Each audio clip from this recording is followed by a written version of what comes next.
And now, it's time for The Well-Read Llama with your host, author Erin Mifflin.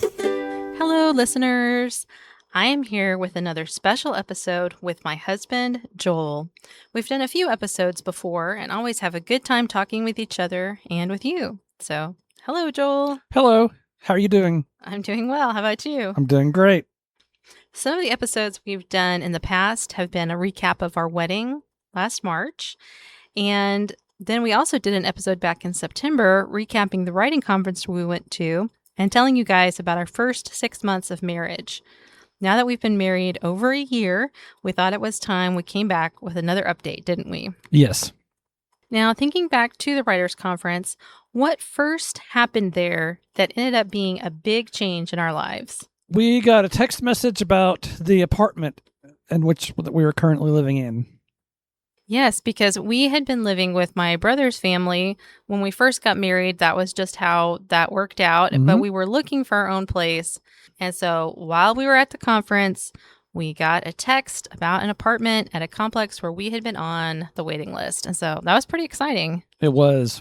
We had been waiting, and we love our apartment, don't we? Yes.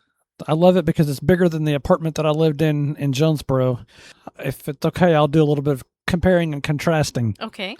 That apartment in Jonesboro was 2 bedrooms, 1.5 bath. This apartment is 3 bedrooms, 2 full bathrooms. The apartment in Jonesboro did not have central air. It just had the window unit for the front of the house. So if you were in the back of the house in the summertime, you were too hot, or if you were in the back of the house in the wintertime, you were too cold. So this apartment is great. It's spacious. It's got more room. I love it. We do love it. We feel so blessed to have so much space and room for guests. We love having company, don't we? Yes. And it's all laminate floors. Uh-huh. So that's very nice. No carpet. Right. So yeah, 3 bedrooms, 2 full bathrooms, a nice big pantry, just so much space. Another thing I like about it is the washing machine is at one end of it and our bedroom is at the other end. So if I wake up and need to do laundry before you're going to get up, it doesn't wake you up for me to go and start my laundry. Nope, I can't hear it at all. You can't really hear anything when you're back there. Yeah, it's nice and quiet. And we have ceiling fans. Oh, I forgot to mention that. Yeah. Yeah. So we just have a lot of good things going for us there. And it's a nice, safe area. It's quiet. Even though it's in town, it's still quiet. Yeah. So we've just loved living there. And I feel like we've settled in pretty well. I feel like that too. I'm very thankful. We really spent a lot of the first few months of marriage moving between getting you all the way out of your apartment in Arkansas and then moving into our own place. Yeah. So we would be very happy not to move again for a long time. The only way we're moving is if Jesus moves us upward, onward and upward. So now if we think back to the Writers' Conference again, can you think of anything else that came about because of my time there? Yes, your writing contract. Yes. We found that out in November of last year after we moved into our apartment. Yes. So at the conference, one of my meetings that I had was with an editor named Marissa Stokely, and she was from Whitefire, which is the publishing group that author Rosanna White and her husband run. And Marissa and I just hit it off really well. She was very interested in my book right away, and she asked me to send it to her. And then we heard in October that they were going to offer me a contract, and then it was November before it became official. Right. But yes, I've signed a 2-book contract with Ashbury Lane, which is one of the arms of Whitefire, and it comes out next April 2027. Yes. So we're excited about that. And in case you don't know about my books, they're historical romance. They're set around the events of the 1904 World's Fair in St. Louis. And so there's going to be 2 full-length books and then 1 prequel novella. And I don't have a release date for that yet, but it is also in the hands of my editor. So that's very exciting. Having my books published has always been a dream of mine. And here we are. It's about to happen. Very So exciting. very exciting. And now I really need to get serious about writing that second book, which has a deadline of the end of December of this year. So I've got to get going on it. Yes. I'm very excited to write it. It has a lot of things that I love, the history and the plot and the characters. I've just got to get myself in the seat and doing the writing, as they say. And you will. I will. I will. And we've also had some other big developments in the past couple of weeks, too, that we'll share. I know. So besides my book coming out in 2027, what else do we expect to happen? We're going to have a baby. We're going to have a baby. We were so excited. We found out on the day that we'd been married for 15 months. Yes. So Monday, June 1st. that was very exciting because we've hoped to have children, and we were so thankful that God said yes. And so far, everything's going well. Yes, I'm feeling pretty good. All of my pregnancy symptoms have been pretty light as far as I don't have any nausea. You know, I've had some things that I'm dealing with, but it's nothing really too terrible at all. Right. So we've been working on going to the doctor and getting blood work and getting set up with all of those things that come with having a baby. Yeah. And like I said, we're just so thankful and so excited to be adding to our family. Mm-hmm. I'm excited about becoming a father for the first time also. Yes. Yeah. I've always wanted to be a mom, but I always wanted to wait, of course, until after I was married. And I am married a little bit later in life, so I didn't know if I would have that opportunity, but we're so excited. Yeah. And just feel thrilled And thankful. and thankful. And maybe a little overwhelmed sometimes. Yeah, but that's okay. I don't know of a parent out there that's not overwhelmed when they first find out that they're going to have a child. Yeah. And we're going to get through it together, aren't we? Yes, And so another thing, we still enjoy listening to audiobooks together. we do. So since the last episode that we recorded together, we've been enjoying some books by Becky Wade. I wanted to introduce Joel to the one and only Ty Porter from Meant to Be Mine. What did you think of the rodeo cowboy Ty? I liked him.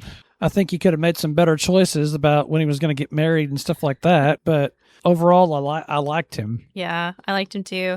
He's one of a kind, that's for sure. Definitely. He's a nut. So now we're in the middle of Becky's series called Sons of Scandal. And the first one was a story with an amnesia plot. And the second one is about an FBI agent on an undercover mission. I've read these before, but I'm enjoying listening to them with Joel again. Yeah, I like those too. And they're good for listening to when you're traveling to different places and stuff like that. Yes. And one of the next ones I hope we read together is An Appearance of Impropriety by Jana Bray, which is a Christian fiction legal thriller. We enjoy following both real life and fictional legal drama. Uh-huh. So I'm looking forward to that. And that kind of leads me into my next question. So you just recently got an audiobook player. Can you tell us about that? I did, yes. It's from the Wolfner Library for the Blind, which is in Jefferson City, Missouri. And you can listen to audiobooks on it. What you do is you have to get set up with them, and you can call their number. I don't have that off the top of my head right now, but you can tell them what kind of books you like, and you have to give them your address, and they will send those books to you in the mail at no cost. The player that I use, it takes cartridges, and that's what these books are on. And right now there's 3 books on the cartridge that I have, and all the buttons for the audiobook player have Braille around them, so you know what buttons are what. And this last weekend, I listened to it a good portion of the weekend, didn't I? You did. We had company, but they were girls. Mm-hmm. And so I enjoyed some girl time, and Joel enjoyed some reading time. I'm still enjoying some reading time. Right now, I'm currently reading a John Grisham novel. John Grisham is one of my favorite authors. He writes legal drama and suspense books and stuff like that. And this one that I'm reading now is called A Time for Mercy. And why don't you read the book jacket information about that for our listeners? Okay, so it's set in Clanton, Mississippi in 1990. Jake Brigance finds himself embroiled in a deeply divisive trial when the court appoints him attorney for Drew Gamble, a timid 16-year-old boy accused of murdering a local deputy. Many in Clanton want a swift trial and the death penalty, But Brigance digs in and discovers that there is more to the story than meets the eye. Jake's fierce commitment to saving Drew from the gas chamber puts his career, his financial security, and the safety of his family on the line.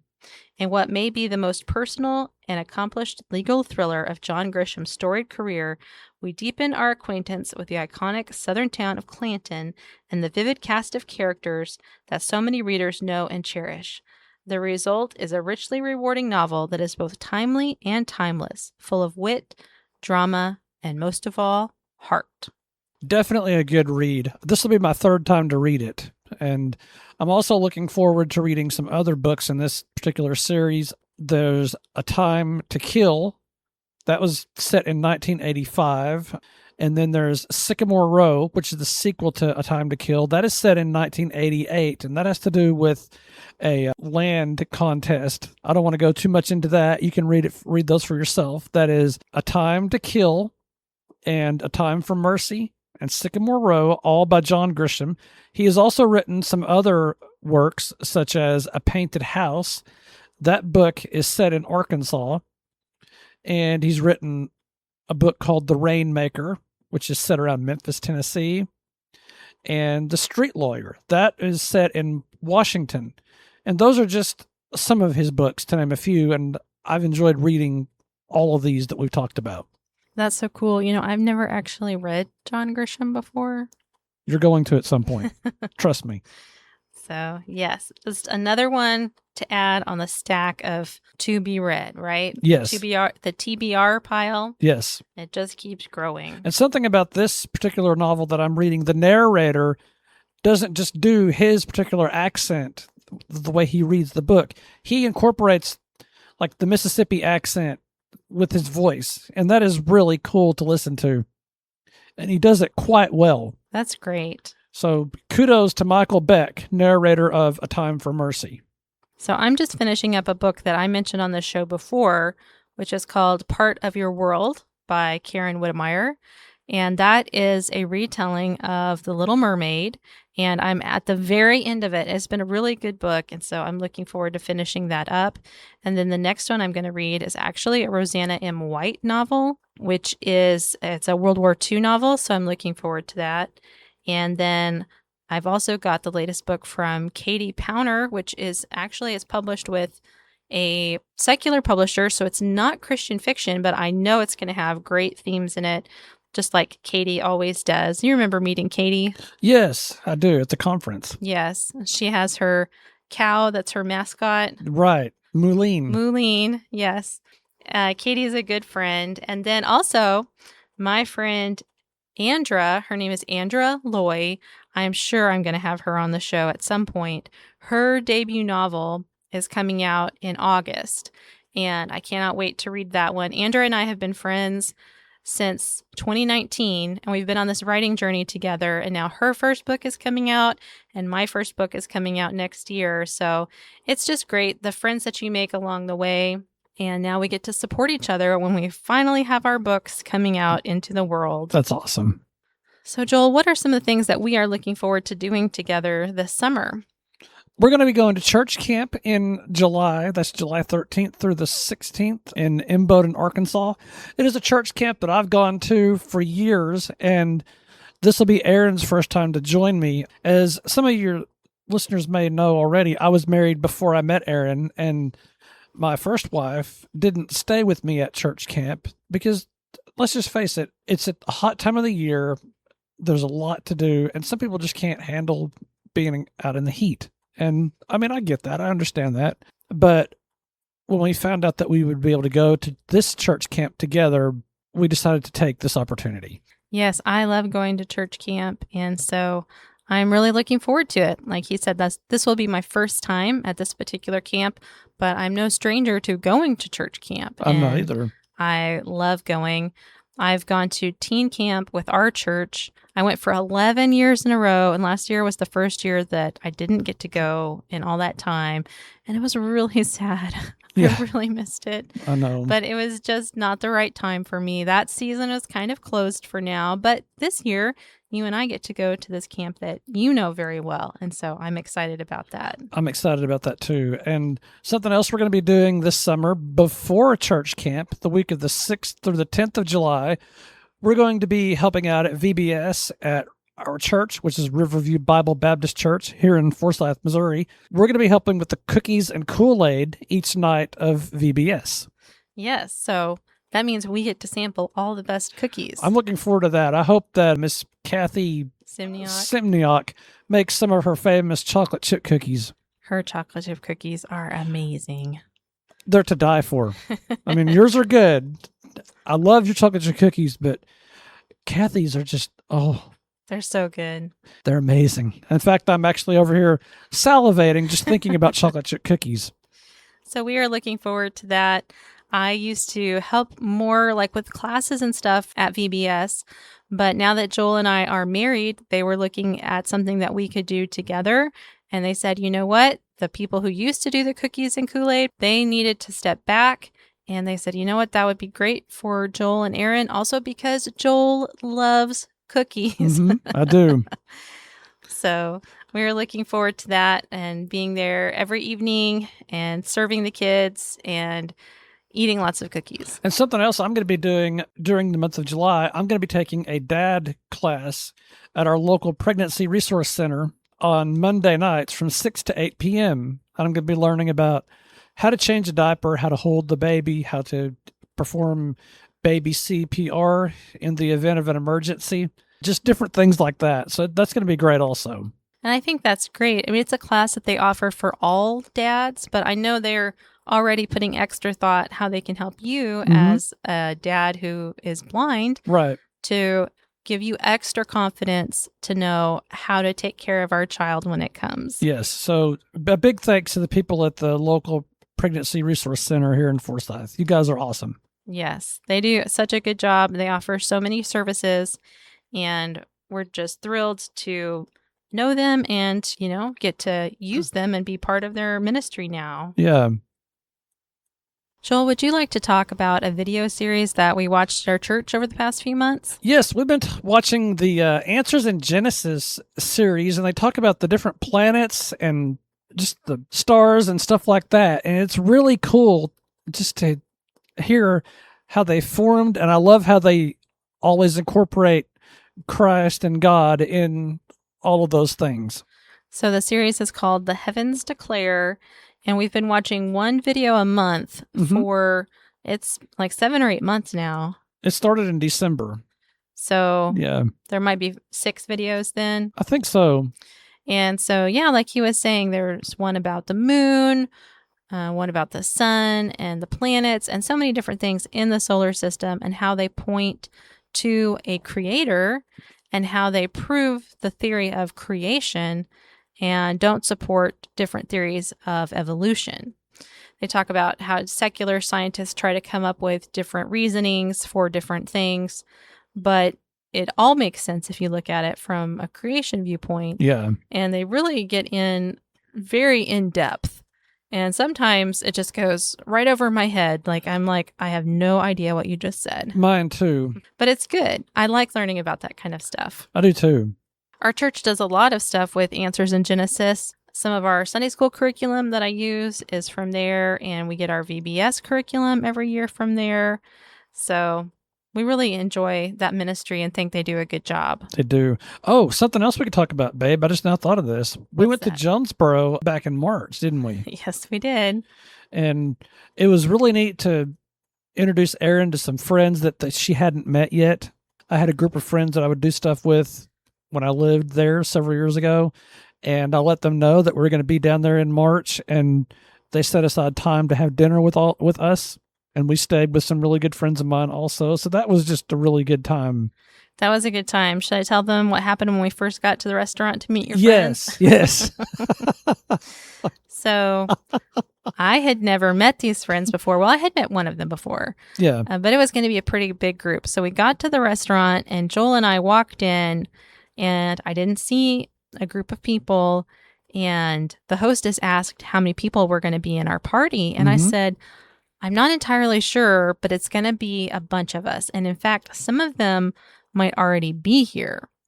And she said, well, you're welcome to look around and see if they're already here and you can join them. And I just stood there because that was not going to help me out very much. It really wasn't going to work because you didn't know these people and I couldn't see what they look like. Yes, Joel has no idea what his friends look like. So neither did I. So we were not going to be able to walk around and find them by sight.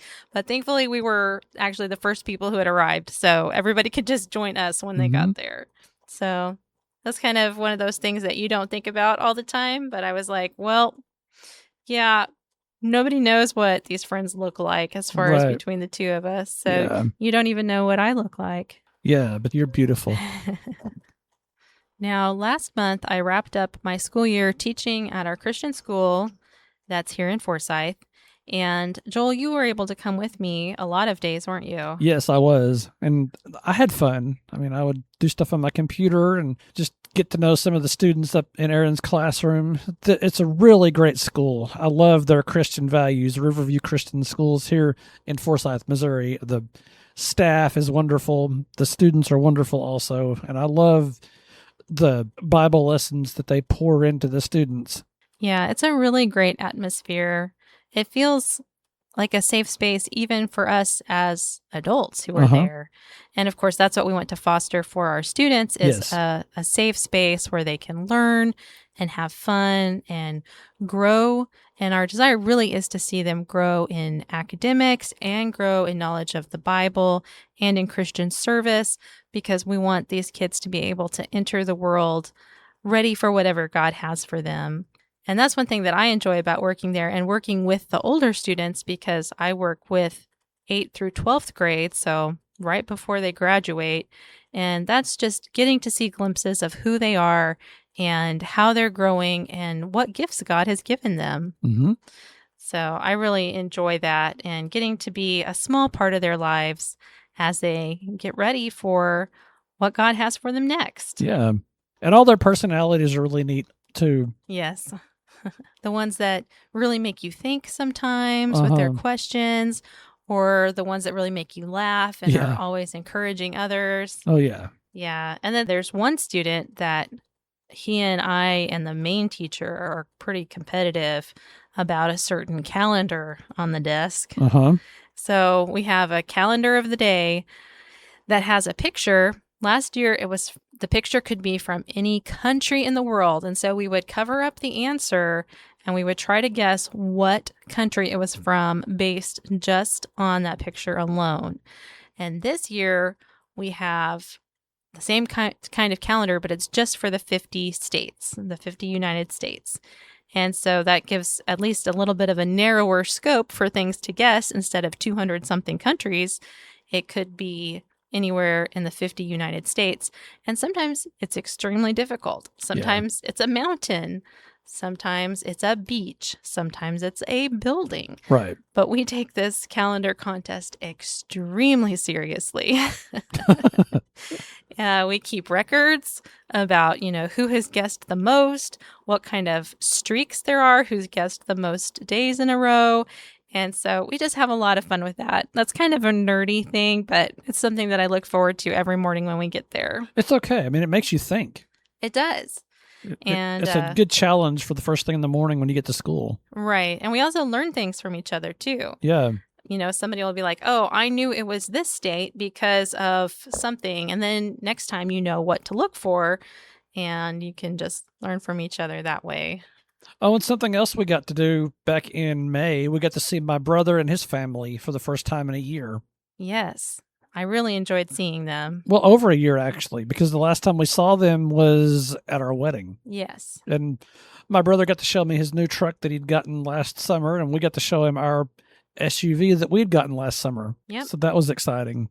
And on that visit and another visit on spring break, we got to see your nephew and your nieces. Yes, Hayden and Ava and Joanne.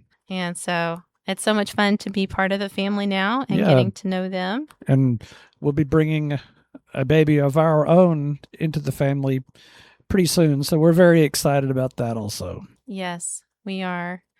Well, Joel, before we wrap up, did you want to tell them, the listeners, about your job here at the radio station? Yes, I co-host a show on Thursdays from 11 a.m. to 3 p.m. Central Standard Time with the intern, otherwise known as Brando.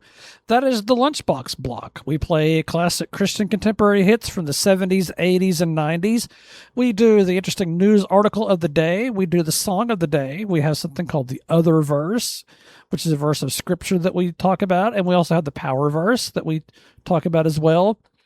And we also have a new segment that I incorporated called Our Thought to Ponder, which is where we ask a question and kind of just talk about that particular question amongst ourselves. And we post all of this stuff on our Facebook page, The Lunchbox Block with Brando and Joel. You'll want to be sure to tune in to The Lunchbox Block every Thursday from 11 a.m. to 3 p.m. Central Standard Time on KMTM Radio. Well, that sounds great. And so every Thursday, they can find you there unless we're out of town or something. Right, yeah. So, yep. That's what we've been up to in the past few months and things we're looking forward to this coming summer. So it's been great to catch up with you listeners. And you can tune in next Monday for another new interview with a Christian author about their books and their faith. You can also find out more about me, author Erin Mifflin, on social media, author Erin Mifflin on Facebook or Instagram. And you can also visit my website, author Erin Mifflin, to sign up for my monthly newsletter where you can learn more about my books and get other book recommendations. And I share recipes and a devotional thought and things like that. It's just another way to keep up with my life and what's going on with us. So, until next time, happy reading. Join us next week for another episode of The Well-Read Llama with your host, author Erin Mifflin. If you'd like to find out more about author Erin Mifflin, visit her Facebook and Instagram accounts.